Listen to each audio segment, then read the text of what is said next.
Good morning. Our story continues this week in 2 Samuel chapter 14.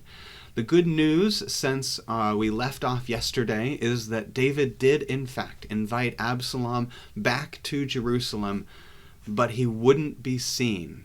He wasn't allowed to come into the presence of David, so they remained estranged. Absalom didn't want things this way, so he takes matters into his own hands. We'll begin reading in chapter 14, verse 28. So Absalom lived 2 full years in Jerusalem without coming into the king's presence. Then Absalom sent for Joab to send him to the king, but Joab would not come to him. He sent a second time, but Joab would not come. Then he said to his servants, "Look, Joab's field is next to mine, and he has barley there. Go and set it on fire." So Absalom's servants set the field on fire. Then Joab rose and went to Absalom at his house and said to him, "Why have your servants set my field on fire?" Absalom answered Joab, "Look, I sent word to you. Come here that I may send you to the king with the question, 'Why have I come from Geshur? It would be better for me to be there still.' Now, let me go into the king's presence. If there is guilt in me, let him kill me." So then Joab went to the king and told him, and the king summoned Absalom. So he came to the king and prostrated himself with his face to the ground before the king, and the king kissed Absalom.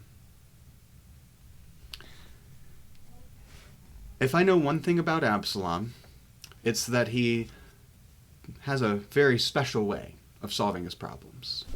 He uses force. He doesn't allow obstacles to get in the way. He does not have a sense of tact. He is a bull in a china shop. So Absalom wants to get back into his father's good graces, and he doesn't have entry into that. He can't find his way to get in touch with his father, so he burns down a field to find reconciliation. I don't believe that the ends justify the means, especially here. Absalom has murdered his brother. Absalom has set fields on fire. There are better ways to do what Absalom has done. But look at the result. Look at how God uses even evil actions for good. God doesn't let things go to waste. So a field set on fire leads to a father reunited with a son. Should we go setting fields on fire? No. But should we seek ways for sons to be reunited with fathers and daughters with mothers? Absolutely. Every day. No matter what it takes. We should try to do things as best we're able. But at the end of the day, the question we should be asking ourselves is, how are we allowing God's grace into the world? How are we seeking to follow the way of Christ and sharing Christ's love with the world?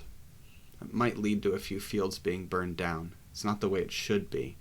But we are imperfect, and 2 Samuel is full of imperfect people.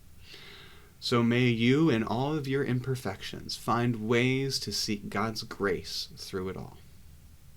Would you join me in prayer? God, help us to be faithful.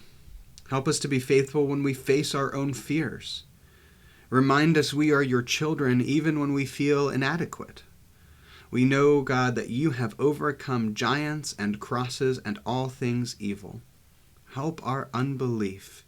Help us to see and seek your grace. Amen. Have a blessed day.